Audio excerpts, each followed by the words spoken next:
Hi! In front of me is NOKIA X30 and today I would like to show you how you can manage all vibration settings available on this NOKIA. Begin by opening settings and choosing sound section after scrolling down. Then scroll down again. Now you need to tap on Vibrate Vocals and select one of those options for your incoming calls. Never vibrate, always vibrate, or vibrate first, then ring gradually. I will go with the first one. When you're ready, go back. Now you can click on the switcher next to charging sounds and vibration to switch off or on this feature.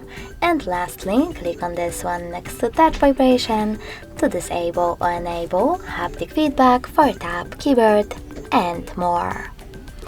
Thanks so much for watching. If you enjoyed this video, smash that like button, comment, and definitely subscribe. Bye!